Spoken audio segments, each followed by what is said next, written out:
आप सभी को नमस्कार। आपका हमारे YouTube channel the study of circle पर स्वागत है। आज हम महाद्वीपीय विस्थापन और भू अवनति के बारे में पढ़ेंगे। महाद्वीपीय विस्थापन का सिद्धांत अमेरिका के वैज्ञानिक F.B. टेलर ने 1908 में दिया था और बताया कि पृथ्वी के स्थल भागों का क्षैतिज दिशा में स्थानांतरण हुआ है। रॉकीज और एंडीज पर्वतों का विस्तार उत्तर दक्षिण दिशा में और आल्प्स और हिमालय का विस्तार पूर्व पश्चिम दिशा में होना बताया है। और यह भी बताया कि महाद्वीपों का प्रभाव विषुवत रेखा की ओर हुआ। जिन क्षेत्रों में कोमल अवसाद का निक्षेप था वहां पर पर्वतों का निर्माण हो गया है। और महाद्वीपीय प्रभाव की मुख्य शक्ति ज्वारीय शक्ति को बताया है। वैगनर का महाद्वीपीय सिद्धांत की रूपरेखा। सन 1912 में जर्मनी के एल्फ्रेड वैगनर ने महाद्वीपों की उत्पत्ति के संबंध में अपना महाद्वीपीय विस्थापन सिद्धांत दिया था। वैगनर मुख्य रूप से जलवायु वेत्ता थे। एक ही स्थान पर समय समय पर जलवायु संबंधी परिवर्तन हुए हैं। अंटार्कटिक महाद्वीप पर कोयले का पाया जाना इस बात का प्रमाण है कि वहां पर कभी उष्ण और आर्द्र जलवायु रही होगी और वहां पर घनी वनस्पति उगी होगी जिसने कोयले के निर्माण में सहायता की होगी। वर्तमान में यह विश्व का सबसे बड़ा हिमाच्छादित क्षेत्र है। अंटार्कटिक विश्व का सबसे बड़ा हिमाच्छादित क्षेत्र है। इसी तरह प्रायद्वीपीय भारत पर हिमावरण के भी कुछ चिन्ह पाए गए हैं जिसके आधार पर कह सकते हैं कि यहाँ पर कभी ठंडी जलवायु रही होगी, लेकिन वर्तमान समय में यह एक गर्म प्रदेश है। दक्षिणी अमेरिका, अफ्रीका कार्बोनिफेरस युग में दक्षिण अमेरिका, अफ्रीका में भी कार्बोनिफेरस हिमानीकरण के लक्षण मिलते हैं। मध्य यूरोप, संयुक्त राज्य अमेरिका में भी ऐसे चिन्ह मिले हैं जिससे पता चलता है कि किसी समय में ये हिमाच्छादित थे। और राजस्थान के मरुस्थल में भी हिमावरण के लक्षण पाए जाते हैं। वैगनर ने स्पष्ट किया है कि दक्षिणी अमेरिका में ब्राजील का उभार अफ्रीका की गिनी की खाड़ी को भली भांति सटाया जा सकता है और इसी तरह उत्तरी अमेरिका के पूर्वी तट का संबंध पश्चिमी यूरोप तट के साथ जोड़ा जा सकता है। पूर्वी अफ्रीका में इथोपिया और इरिट्रिया का उभार पश्चिमी भारत और पाकिस्तान की तट रेखा से मिलाई जा सकती है। ऑस्ट्रेलिया बंगाल की खाड़ी में आसानी से फिट हो सकता है।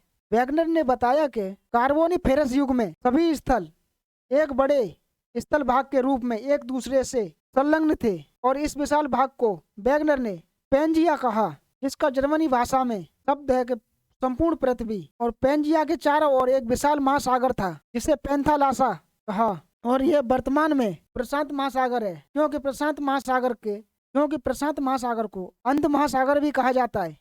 पेंजिया के उत्तरी भाग में उत्तरी अमेरिका, यूरोप और एशिया थे जिनको संयुक्त रूप से लारेशिया कहा जाता है। और पेंजिया के दक्षिणी भाग में अमेरिका, अफ्रीका, प्रायद्वीप भारत, ऑस्ट्रेलिया, अंटार्कटिका महाद्वीप थे जिन्हें गोंडवाना लैंड कहा जाता है। और इन दोनों स्थलीय भागों के बीच में एक उथला एवं संकीर्ण महासागर था जो टेथिस सागर कहलाता था, लेकिन वर्तमान में भूमध्य सागर उसी महासागर का अवशेष है। महाद्वीपों में विस्थापन पैदा करने वाली शक्तियाँ गुरुत्वाकर्षण बल और प्लवनशीलता का बल। महाद्वीप कम घनत्व वाले स्याल के बने हुए हैं और वे अधिक घनत्व वाले सीमा के ऊपर तैर रहे हैं। इनके ऊपर गुरुत्वाकर्षण प्लवनशीलता के बल अपना प्रभाव डालते हैं जिससे महाद्वीपीय भूमध्य रेखा की ओर विस्थापित होते हैं। ये दोनों बल विपरीत दिशा में कार्य करते हैं, लेकिन पृथ्वी संपूर्ण गोलाकार न होकर अंडाकार रूप में है, इसलिए ये बल प्रत्यक्ष रूप में विपरीत दिशा में नहीं होते। यदि प्लवनशीलता गुरुत्वा केंद्र के नीचे होता तो गति भूमध्य रेखा की ओर होती। ज्वारीय बल सूर्य और चंद्रमा की गुरुत्वाकर्षण शक्ति के कारण पृथ्वी पर ज्वारीय बल उत्पन्न होता है। जब चंद्रमा की घूर्णन की गति तीव्र रही होगी उस समय यह बल भी अधिक प्रबल रहा होगा। पृथ्वी पश्चिम से पूर्व की ओर घूर्णन करती है और ज्वारीय शक्ति पृथ्वी के घूर्णन को रोकने का काम करती है, जिससे महाद्वीपीय भाग घूर्णन में पृथ्वी का साथ नहीं दे पाते और पीछे रह जाते हैं। इस तरह स्थल भाग पश्चिम की ओर विस्थापित होने लगे। विस्थापन का स्वरूप और पर्वतों का निर्माण गुरुत्वाकर्षण बल और प्लवनशीलता बल के संयुक्त प्रभाव के कारण भूभाग भूमध्य रेखा की ओर खिसकने लगे और यह प्रक्रिया आज से लगभग 30 करोड़ वर्ष पहले शुरू हुई थी। देख सकते हैं ये 30 करोड़ वर्ष पहले इनका खिसकना, इस भूमि का खिसकना पश्चिम की ओर और पेंजिया का टूटना शुरू हो गया था। देख सकते हैं पेंजिया टूटना शुरू हुआ था 30 करोड़ वर्ष पहले। उत्तर में लारेशिया और दक्षिण में गोंडवाना लैंड एक दूसरे के निकट आ गए थे और टेथिस सागर का आकार छोटा होता गया। जब ये ऊपर खिसकेंगे तो ये यहाँ पर जो टेथिस सागर है इसका आकार छोटा होता जाएगा। और प्रायद्वीप भारत ने भी उत्तर की ओर खिसकना शुरू कर दिया था और 15 करोड़ वर्ष पहले इयोसीन युग में उत्तरी और दक्षिणी अमेरिका के पश्चिमी दिशा की ओर खिसकना शुरू कर दिया था। अमेरिका देखो पश्चिम दिशा की ओर खिसक रही है, देखो पूरी अमेरिका, उत्तरी और दक्षिणी अमेरिका 15 करोड़ वर्ष पहले, जिस कारण अटलांटिक महासागर 1000 किलोमीटर चौड़ा हो गया। देख सकते हैं चौड़ा होता जाता है सागर। 5 से 7 करोड़ वर्ष पहले प्लीस्टोसीन युग में आज की वर्तमान स्थिति से लगभग मिलता जुलता आकार बन गया था।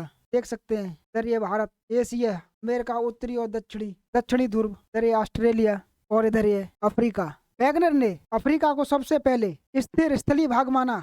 दक्षिणी ध्रुव अफ्रीका में नटाल के निकट था और ध्रुवों की स्थिति में परिवर्तन की प्रक्रिया को वैगनर ने ध्रुवों का भ्रमण कहा है। सिलियोरिन युग में भूमध्य रेखा सबसे अधिक उत्तर में थी और वह नॉर्वे के उत्तर में से होकर गुजरती थी। कार्बोनिफेरस युग में भूमध्य रेखा ब्राजील यूरेशिया के बीच में से जाती थी और टर्सरी युग में वर्तमान अल्पाइन पर्वतीय क्षेत्रों से होकर गुजरती थी। ध्रुवों की स्थिति में यह परिवर्तन, भूमध्य रेखा की स्थिति में यह परिवर्तन ध्रुवों की स्थिति में हुए परिवर्तनों के कारण ही हुआ है। पर्वतों का निर्माण। वैगनर के अनुसार जब उत्तरी और दक्षिणी अमेरिका पश्चिम की ओर खिसक रहे थे तो इन महाद्वीपों में पश्चिमी किनारे पर गलन पड़ गई और रॉकीज एंडीज पर्वतों का निर्माण हो गया। इसी तरह उत्तर से यूरेशिया, दक्षिण से अफ्रीका, प्रायद्वीप भारत के भूमध्य रेखा की ओर खिसकने से तैथिस सागर की भू अवनति में गलन पड़ने लग गई, जिससे हिमालय और आल्पर जैसे पर्वतों का निर्माण हो गया। वैगनर के पश्चिमी विचार। साम्य स्थापना। वैगनर ने बताया कि अंटार्कटिक महासागर के पूर्वी और पश्चिमी तटों की रूपरेखा देखने से पता चलता है कि यह सभी स्थल पहले इकट्ठे थे। इस चित्र में देख सकते हैं अंटार्कटिक महासागर का पश्चिमी तट ये वाला और पूर्वी तट, इसको मिलाने से पता चलता है कि पहले ये सभी भाग एक दूसरे से सटे हुए थे। बाद में उत्तरी और दक्षिणी अमेरिका के पश्चिम की ओर खिसकने से अटलांटिक महासागर का निर्माण हो गया। ब्राजील का उभार और गिनी की खाड़ी। देख सकते हैं यहाँ ब्राजील का उभार और एक गिनी की खाड़ी को भली भांति मिलाया जा सकता है। चित्र में देख सकते हैं कि ब्राजील का ये उभार और एक गिनी की खाड़ी, इन दोनों को भली भांति बिल्कुल हटाया जा सकता है। इसी तरह पश्चिमी ग्रीनलैंड, देखो पश्चिमी ग्रीनलैंड और ये बफिन की खाड़ी को भली भांति छटाया जा सकता है। एल्सीमी लैंड और उत्तरी अमेरिका। इसी तरह इथोपिया और इरिट्रिया के तट भी पश्चिमी भारत और पाकिस्तान के तट भी मिलाए जा सकते हैं। भू समानता।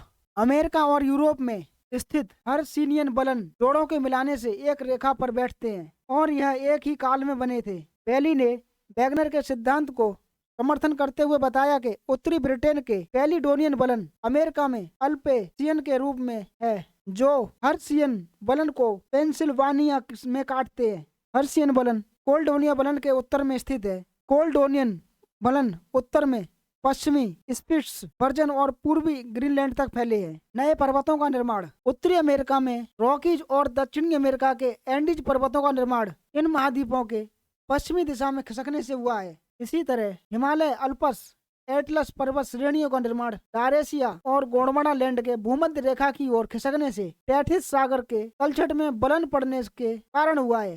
पुरातन जलवायु। आज से लगभग 30 करोड़ वर्ष पहले कार्बोनिफेरस युग में दक्षिणी अमेरिका, दक्षिणी अफ्रीका, मालागासी, प्रायद्वीप भारत, दक्षिणी व पश्चिमी ऑस्ट्रेलिया, तस्मानिया, अंटार्कटिका महाद्वीप में बहुत ही ठंडी जलवायु थी और ये सभी क्षेत्र दूर दूर तक बर्फ से ढके हुए थे। वर्तमान समय में दक्षिणी अमेरिका, दक्षिणी अफ्रीका, ऑस्ट्रेलिया, प्रायद्वीप भारत उष्ण कटिबंध क्षेत्र में स्थित है। इन क्षेत्रों में इतने बड़े पैमाने पर जलवायु संबंधी परिवर्तन केवल महाद्वीपों के विस्थापन के द्वारा ही स्पष्ट हो सकते हैं और दक्षिण ध्रुव के निकट स्थित थे। बाद में यह वर्तमान स्थिति में विस्थापन के कारण आ गए। पुराने जीवाश्म। अंटार्कटिक महासागर के पूर्वी और पश्चिमी तटों पर मीजोसोर्स और फर्न तथा ग्लोसोप्टारिस वनस्पति के जीवाश्मों में बहुत अधिक समानता पाई जाती है और इनके जीवाश्म दक्षिणी अमेरिका, दक्षिणी अफ्रीका, भारत, ऑस्ट्रेलिया और अंटार्कटिका में दक्षिणी ध्रुव से 450 किलोमीटर से भी कम दूरी पर पाए जाते हैं और इनके बीजों का व्यास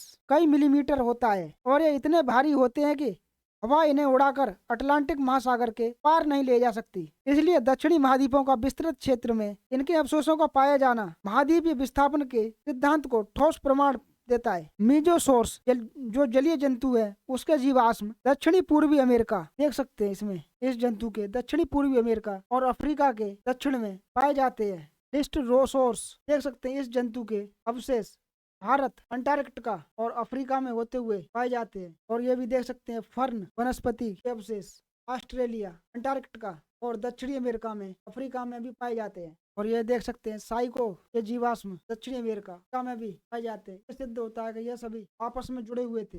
जंतुओं का व्यवहार, स्कैंडिनेविया के उत्तरी भाग में कैमिन जैसे जीव पाए जाते हैं जो विशेष ऋतु में पश्चिम की ओर यात्रा करते हैं और पश्चिम की ओर बहुत दूर तक जाकर ये अंटार्कटिका महासागर के तट पर पहुंच जाते हैं और यह कूदकर अपने प्राण दे देते हैं। इन जीवों के इस तरह के आचरण से पता चलता है कि ये जीव किसी ऐसे भूखंड की खोज में निकलते हैं जिनसे उनके पूर्वज परिचित थे, लेकिन वह भूखंड अब वहां पर नहीं है। इन जीवों की यह आदत उसी समय से चली आ रही है। पहले उत्तरी अमेरिका और यूरोप से उत्तरी अमेरिका को चले जाते थे। आज के समय में भी यह देखा जाता है कि शीत ऋतु में साइबेरिया से अनेक पक्षी भारत में प्रवास के लिए आते हैं और अनेक भारतीय पक्षी विशेष ऋतुओं में हिमालय की ओर चले जाते हैं। कोयले का विश्व में वितरण, विश्व में अधिकांश कोयला क्षेत्र यूरेशिया में पाए जाते हैं। कोयले का निर्माण कार्बोनिफेरस युग में वनस्पति के दबने और सड़ने से हुआ है, लेकिन वर्तमान में जलवायु को देखते हुए इन क्षेत्रों में इतनी अधिक वनस्पति की कल्पना नहीं की जा सकती। कार्बोनिफेरस युग में भूमध्य रेखा यूरेशिया से होकर गुजरती थी, इसलिए वहाँ पर उष्ण कटिबंधीय जलवायु पाई जाती थी और वहाँ पर घने जंगलों का विकास हुआ और कोयले का निर्माण हुआ। विस्थापन के वास्तविक प्रमाण सन 1823, 1870 और 1917 में ग्रीनलैंड और उत्तरी अमेरिका के बीच की दूरी नापी गई तो पता चला कि ग्रीनलैंड उत्तर अमेरिका की ओर 32 मीटर प्रति वर्ष की गति से खिसक रहा है। इंग्लैंड और ग्रीनलैंड के बीच सन 1873 में और 1907 में नापी गई दूरी से पता चला कि ग्रीनलैंड और इंग्लैंड के बीच की दूरी में 35 गज की वृद्धि हो गई। वेगनर के विपक्ष में विचार, साम्य विस्थापन में कमी। वेगनर के सिद्धांत में यदि दक्षिण अमेरिका को गिनी के तट से मिलाया जाए तो उसमें 15 डिग्री का अंतर रह जाता है।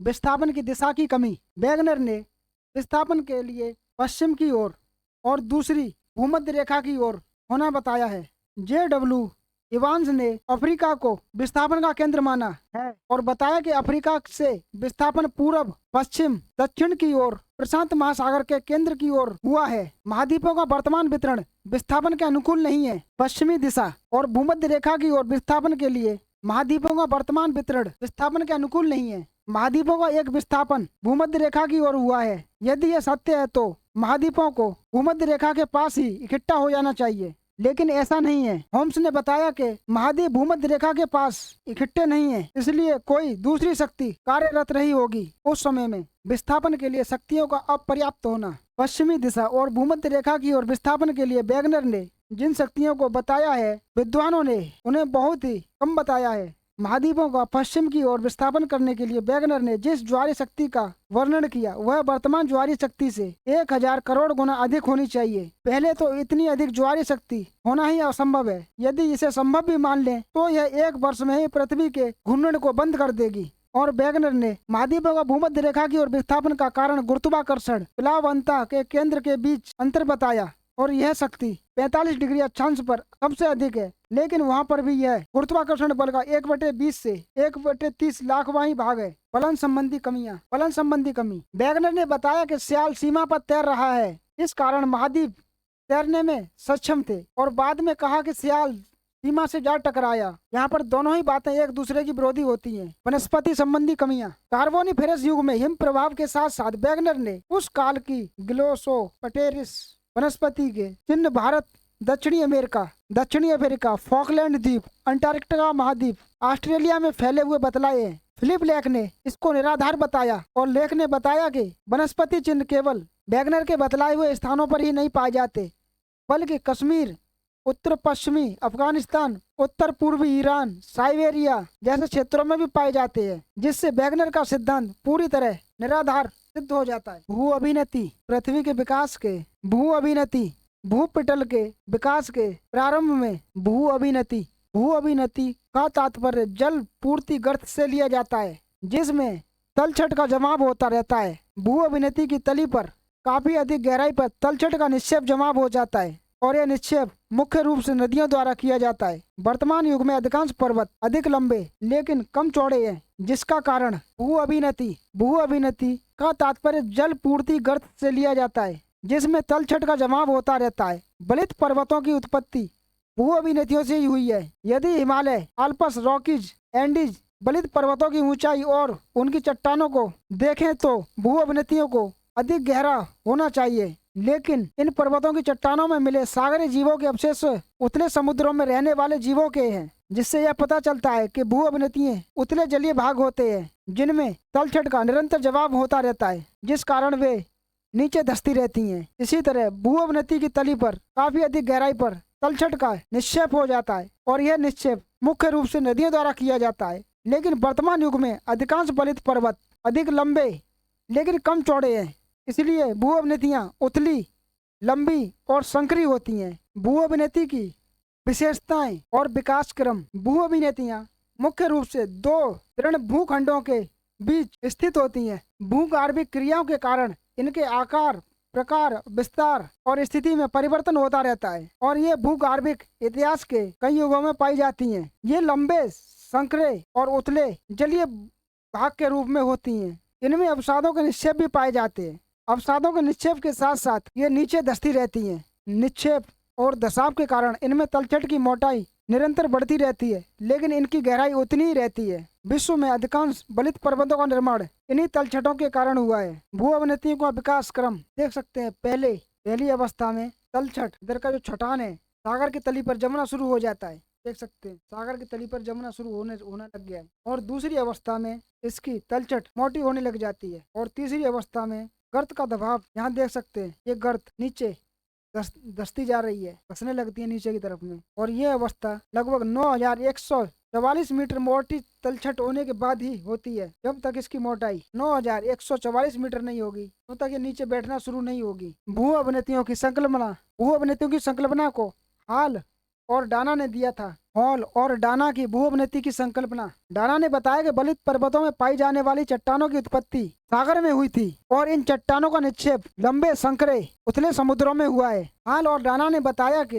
इन लंबे, संकरे और उथले समुद्रों की तली तलछट के निक्षेप के कारण नीचे धंसती गई, जिससे तलछट की परत मोटी होती गई और बलित पर्वत बने और उनमें चट्टानों की मोटाई अधिक हो गई। इस तरह भू अभिनेतियों और बलित पर्वत श्रेणियों के बीच संबंध स्थापित करने का श्रेय हाल को ही जाता है। इनके अनुसार पर्वतों का निर्माण करने वाली अवसादित शैलें समुद्रों में उत्पन्न होती हैं और लगभग 6000 से 9000 मीटर मोटी तलछटी पदार्थ केवल सागरों को ही भर नहीं देती बल्कि ऊपर भी उठ जाती हैं, जिससे बलित श्रेणियों का निर्माण होता है।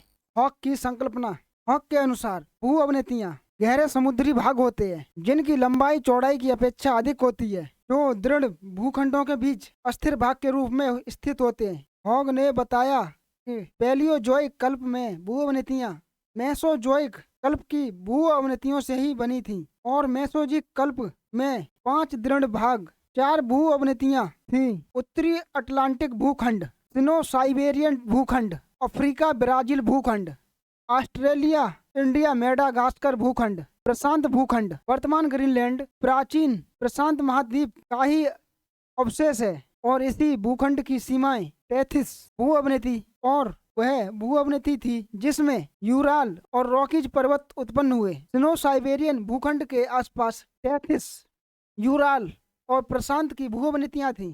हॉग ने न्यू मेयर की सलाह से अफ्रीका और ब्राजील को एक ही भूखंड में संयुक्त किया और इसकी 5 सीमाएं टेथिस, एंडीज, मोजाम्बिक, जल डमरू मध्य थीं। हॉग ने सुएज का अनुसरण करते हुए ऑस्ट्रेलिया, भारत, मेडागास्कर का संयुक्तकरण किया।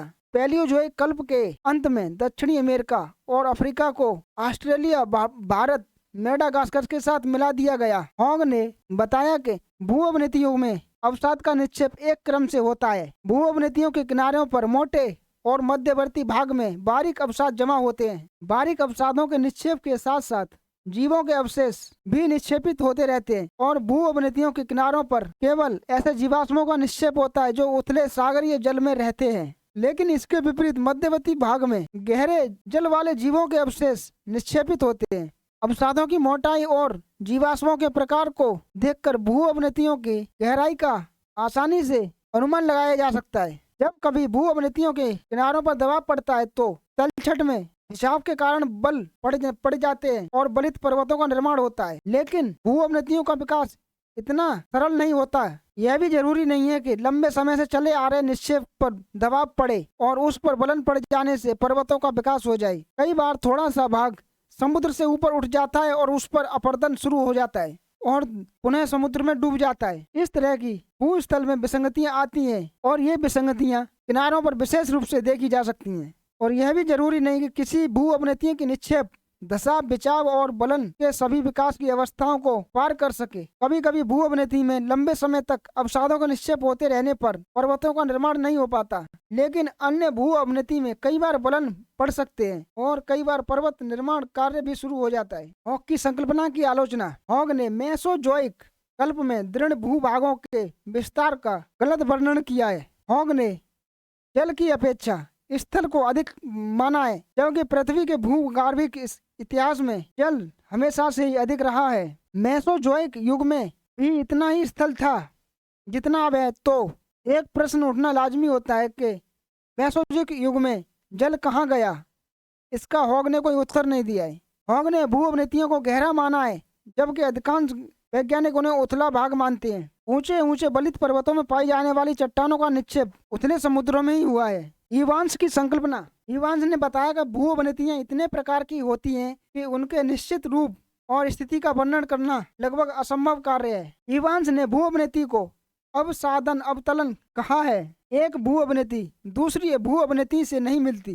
एक भू अवनति के आकार में भी परिवर्तन आता रहता है। भू अवनतियां संकरी भी हो सकती हैं, साथ ही अपेक्षाकृत चपटी भी हो सकती हैं, लेकिन वे वक्राकार और कहीं पर असमान ठसे हुए पृष्ठ रूपों के में भी हो सकती हैं। इवांस ने बताया कि दो महाद्वीपों अथवा स्थल खंडों के बीच, जैसे लारेस या गोंडवाना के बीच टेथिस भू अवनति किसी पर्वत पठार के सामने हो सकती है, जैसे हिमालय के निर्माण के बाद उसके दक्षिण में निर्मित गर्त। महाद्वीपों के समुद्री किनारों के सहारे के साथ भी हो सकती हैं। नदियों के मुहाने पर भी भू अवनतियां हो सकती हैं। भू अवनति का कैसा भी रूप हो, किसी भी प्रकार की स्थिति हो, उसमें निरंतर तलछटीय निक्षेप होता रहता है और उसकी तली में धसाव भी होता रहता है। अधिक निक्षेप के बाद एक समय ऐसा भी आता है जब भू अवनति में तलछट में दबाव पड़ने के कारण संपीड़न होने लगते हैं।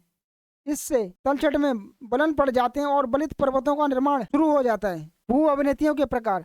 प्रशांत महासागर प्रकार की भू अवनति। ऐसी भू अवनतियां उन प्लेट सीमांतों पर बनती हैं जहां प्लेटें दोनों ओर से आगे बढ़ रही हों। अटलांटिक महासागर प्रकार की भू अवनति। यह भू अवनतियां किसी सरकते हुए महाद्वीप के अनुगामी किनारे पर पाई जाती हैं, क्योंकि वहां पर विवर्तनिक स्थिरता पाई जाती है। भूमध्य महासागर प्रकार की भू अवनति। यह भू अवनतियां दो स्थिर भूखंडों के बीच स्थित सागर के तलछट के जमाव के कारण बनती हैं। सुसट की संकल्पना। एकल भू अवनति। एकल भू अवनति अधिक लंबी और अपेक्षाकृत संकरी समुद्री भाग होती है। इसकी तली पर लगातार अवसाद का निक्षेप होता रहता है, जिससे यह बराबर नीचे धंसती रहती है और अवसाद की मोटी तह बन जाती है। इसमें भू अवनति का केवल एक ही चक्र पाया जाता है और इसका विकास सरल और साधारण रूप से होता है। यह भू अवनति या तो दो महाद्वीपों के आंतरिक भागों में या उनके किनारों पर स्थित होती है। अल्पेशियन भू अवनति एकल भू अवनति का उदाहरण है। बहु भू अवनति। यह एकाकी भू अवनतियों की अपेक्षा अधिक चौड़ी, विस्तृत और सागरीय क्षेत्र होता है। इनमें अवसादों का निक्षेप भी अधिक देर तक होता रहता है। इनका निर्माण एकाकी भू अवनतियों की तरह ही होता है। इनके अवसाद में संपीड़न की अवस्था में कई भू अवनतियों की उत्पत्ति हुई है। इन भू अवनतियों ने बाद में बलित पर्वतों का रूप धारण कर लिया है। सुसट के अनुसार ही रॉकी और यूराल पर्वत बहु भू अवनतियों के स्थान पर ही बने हैं। मध्यस्थ भू अवनति। और ये मध्यस्थ भू अवनति चारों ओर से महाद्वीपों द्वारा घिरे हुए लंबे संकरे गतिशील सागरीय भाग के रूप में थी। ये बहुत ही गहरे भाग थे और इनका भूगर्भिक इनको कई भू अवनति वक्र या अवस्थाओं उसमें से गुजरना पड़ता है। सुसट के अनुसार मध्यस्थ भू अवनतियां हमेशा से ही महाद्वीपीय भागों के बीच में होती हैं। मध्यस्थ भू अवनतियां प्राचीन दृढ़ भूखंडों के बीच में ही स्थित थी। आर्थर होम्स की संकल्पना। होम्स के अनुसार तली का अधिक धसाव भूगर्भिक शक्तियों के कारण ही होता है। धसाव की गति भी मंद होती है। मैग्मा का स्थानांतरण द्वारा। होम्स ने बताया कि भूपटल की रचना 3 परतों से हुई है। पहली परत 10 से 12 किलोमीटर मोटी, जो ग्रेनोडायोराइट सेल से बनी हुई है। दूसरी मध्यवर्ती परत जो 20 से 25 किलोमीटर मोटी है, एम्फी कोलाइट सेल से बनी हुई है। तीसरी परत इक्ज़ोलाइट और पेरिडोटाइट सेल से बनी हुई है। रूपांतरण द्वारा ऑर्थर ने बताया कि धरातल के नीचे जहाँ कहीं भी दो संबंध धाराएं आप मिलती हैं वहाँ पर संपीड़न होने लगता है, और संपीड़न की इस क्रिया से निचली परत में चट्टानों का कायांतरण होने लगता है, जिससे उसका घनत्व बढ़ जाता है, और घनत्व बढ़ने से निचली परत में धसाव की क्रिया होती है, जिससे उस स्थान पर भूअवनति का निर्माण कार्य शुरू हो जाता है। भूमध्य सागर, कैरेबियन सागर इसी प्रकार की भूअवनतियों के प्रतीक है। संपीड़न के कारण पर्वतों के साथ साथ भूअवनतियों का भी निर्माण होता है। संपीड़न द्वारा ऊपर उठा हुआ भाग पर्वत और नीचे धसा हुआ भाग भूअवनति कहलाता है। फारस की खाड़ी ऐसी ही भूअवनति है। स्याल परत के पतला होने से जब किसी महाद्वीपीय धरातल के नीचे दो संबंध धाराएं एक दूसरे की विपरीत दिशा में प्रवाहित होती हैं तो वहां पर दो स्थितियां उत्पन्न होने की संभावना होती है। नंबर 1, धाराओं के विपरीत दिशा में चलने के कारण तनाव उत्पन्न होता है, और इसी तनाव के कारण स्याल परत नीचे से पतली होती रहती है, जिसके कारण दो स्थलखंडों में फैलाव होने से भूअवनतियों का जन्म होता है। टेथिस नामक भूअवनति का निर्माण भी इसी तरह हुआ था।